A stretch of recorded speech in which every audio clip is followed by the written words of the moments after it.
Assalamualaikum warahmatullahi wabarakatuh. Halo, selamat pagi anak-anak semuanya. Gimana kabar kalian hari ini? Semoga kalian dalam keadaan sehat, tetap semangat, tetap ceria sebagai remaja, dan selalu berpikiran positif ya. Senang sekali Ibu Yeni bisa kembali menjumpai kalian dalam pembelajaran jarak jauh bimbingan konseling hari ini. Anak-anak, materi hari ini karena sebentar lagi kalian akan menghadapi PAS atau penilaian akhir semester, maka Ibu akan mengambil materi tentang gimana sih caranya meningkatkan konsentrasi belajar. Nah, buat kalian yang masih bingung gimana caranya untuk meningkatkan konsentrasi belajar pada saat pandemi, nih Ibu akan membagikan tips dan triknya untuk kalian semua. Oke, anak-anak, di masa pandemi seperti sekarang ini tentunya akan sangat sulit buat kalian untuk berkonsentrasi dalam belajar. Ya, karena situasi di rumah tentunya nggak sama ya, beda jauh dengan situasi ketika kalian belajar di sekolah. Nah, di sini Ibu akan menjelaskan terlebih dahulu nih, apa sih pengertian konsentrasi dan konsentrasi belajar? Konsentrasi adalah pemusatan perhatian atau pikiran pada suatu hal. Konsentrasi sama artinya dengan keadaan khusyuk seseorang pada sesuatu. Sedangkan konsentrasi belajar adalah pemusatan daya pikiran dan perbuatan pada suatu objek yang dipelajari dengan menghalau atau menyisihkan segala hal yang tidak ada hubungannya dengan objek yang dipelajari. Anak-anak, sebenarnya ada beberapa hal yang mempengaruhi konsentrasi seseorang. Yang pertama biasanya adalah motivasi yang diperolehnya. Motivasi itu sumbernya ada bermacam-macam, nah, bisa dari dalam diri dia sendiri, bisa dari orang tua, dari guru, dari teman-teman, atau kakak adiknya yang bisa memotivasi diri seseorang itu. Kemudian yang kedua, keinginan atau keterikatannya terhadap sesuatu. Yang ketiga, situasi tekanan yang dapat mengancam dirinya.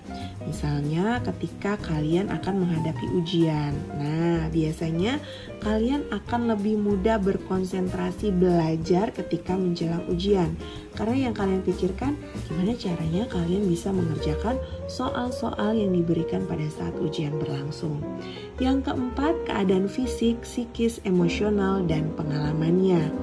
Yang kelima, tingkat kecerdasan yang dimiliki, dan yang terakhir adalah lingkungan sekitar.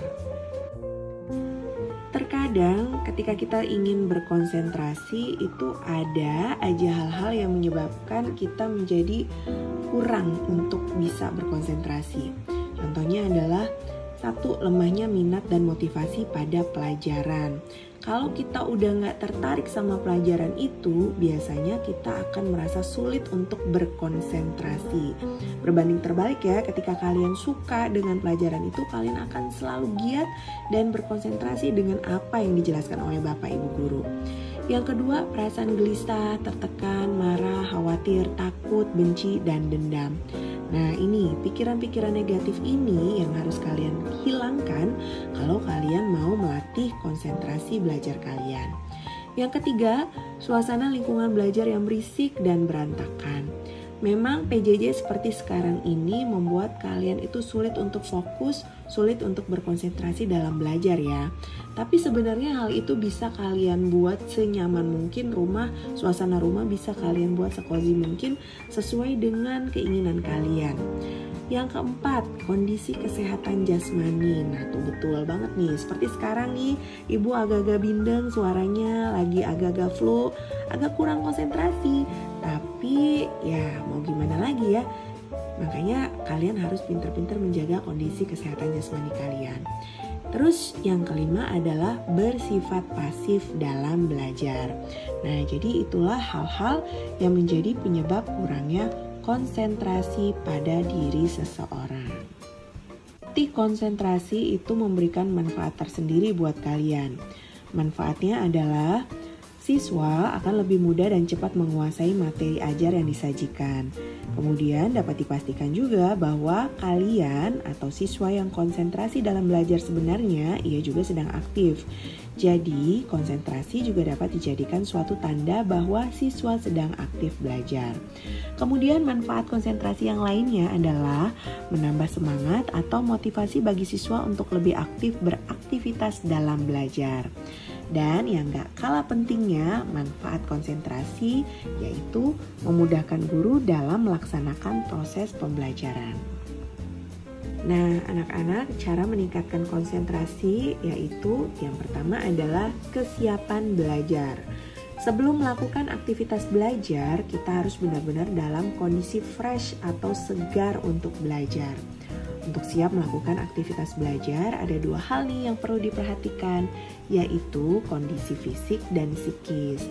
Makanya di pertemuan sebelumnya, Ibu sudah menjelaskan bagaimana caranya untuk menjaga kesehatan fisik dan psikis. Kondisi fisik kalian tuh harus bebas dari gangguan penyakit anak-anak, harus bebas dari kurang gizi dan rasa lapar. Makanya sebelum belajar, kalian harus memulainya dengan makan dulu. Jadi kalian itu lebih mudah konsentrasi kalau keadaan perut kenyang. Kondisi psikis harus steril dari gangguan konflik kejiwaan atau ketegangan emosional seperti cemas, kecewa, patah hati, iri, dan dendam. Memang ya agak sangat sulit sekali untuk bisa berkonsentrasi ketika kalian punya masalah. Nah, inilah tugasnya guru BK. Ketika kalian punya masalah, kalian bisa berkonsultasi dengan guru BK kalian. Yang menentukan konsentrasi belajar lainnya yaitu cara belajar yang baik. Untuk memudahkan konsentrasi belajar, dibutuhkan panduan untuk pengaktifan cara berpikir, penyeleksian fokus masalah, dan pengarahan rasa ingin tahu. Juga harus memuat tujuan yang hendak dicapai dan cara-cara menghidupkan serta mengembangkan rasa ingin tahu kita itu. Sehingga tuntas terhadap apa yang hendak dipelajari. Dengan kata lain, anak-anak berusaha menyusun kerangka berpikir dan bertindak step by step dalam memecahkan masalah. Hal lain yang gak kalah penting untuk membuat konsentrasi belajar bagi kalian yaitu lingkungan yang kondusif. Belajar membutuhkan lingkungan yang kondusif untuk memperoleh hasil belajar secara optimal. Harus diupayakan tempat dan ruangan yang apik, yang cozy, yang teratur, dan bersih. Suasana pun harus nyaman untuk belajar. Sebenarnya itu bisa kalian ciptakan sendiri ya di rumah kalian.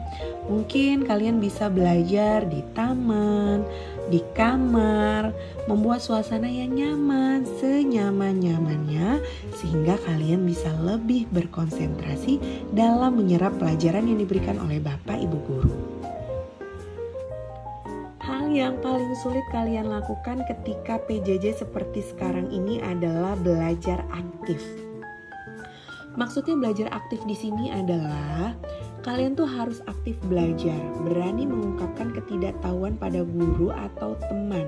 Buang rasa sungkan, rasa malu, rasa takut pada guru. Guru tidak akan memberikan hukuman pada kita yang proaktif dalam belajar.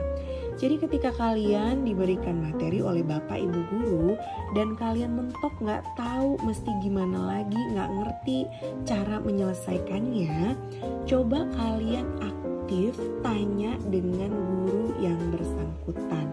Gak mungkin dong Bapak Ibu guru akan marah-marah sama kalian. Yang ada Bapak Ibu guru itu merasa dihargai, merasa diperhatikan apa yang disampaikan kepada kalian. Nah jadi yang paling penting ketika kalian belajar itu adalah berusaha untuk lebih proaktif dengan materi yang disampaikan oleh Bapak Ibu guru kalian. Nah anak-anak, kadang ketika menghadapi kejenuhan dalam belajar, saat kalian belajar sendiri di rumah atau menghadapi kesulitan jalan buntu mempelajari materi pelajaran, kadangkala hal itu menimbulkan rasa jenuh dan bosan untuk berpikir. Nah, jika hal ini terjadi anak-anak, maka jangan paksakan diri kalian untuk terus melanjutkan belajar. Jika dipaksakan, akan menimbulkan kepenatan dan kelelahan sehingga akan menimbulkan antipati untuk belajar. Jadi apa ya Bu yang harus saya lakukan? Jalan keluarnya anak-anak, kalian harus menyediakan waktu 5-10 menit untuk beristirahat sejenak dengan mengalihkan perhatian pada hal lain yang bersifat menyenangkan dan menyegarkan. Apa aja contohnya? Misalnya kalian bisa dengerin musik, kalian bisa nge-games, kalian bisa nonton film, atau melakukan hal-hal apapun yang kalian senangi. Jika kepenatan dan kelelahan daya pikir atau daya kerja otak kalian hilang dan pikiran kembali fresh, maka kalian bisa kembali melanjutkan pelajaran yang tertunda tersebut. Ya anak-anak, hari ini Ibu akan memberikan refleksi diri untuk kalian. Dijawab, kemudian kirimkan tugas kalian ini ke email Ibu ya. Yang pertama, sebutkan hal-hal yang menyebabkan Anda sulit berkonsentrasi ketika belajar. 2. Apa yang membuat Anda pasif saat pembelajaran daring seperti sekarang ini? 3. Apa saja yang harus kalian lakukan agar lebih berkonsentrasi dalam belajar? Baik anak-anak, itulah tadi beberapa tips bagaimana caranya melatih konsentrasi belajar. Mudah-mudahan apa yang Ibu sampaikan bisa bermanfaat untuk kalian semua. Anak-anak, sampai ketemu lagi ya minggu depan dengan bahasan dan tema yang lain yang lebih menarik tentunya. Dan jangan lupa bagi kalian yang ingin konseling individu atau konseling kelompok bisa via online, bisa hubungi WA Ibu, bisa video call, atau bisa temui Ibu langsung, boleh ya. Tetap patuhi protokol kesehatan. Sampai jumpa anak-anak, tetap sehat ya, tetap semangat, dan pastinya selalu berpikiran positif. Wassalamualaikum warahmatullahi wabarakatuh. Sampai jumpa.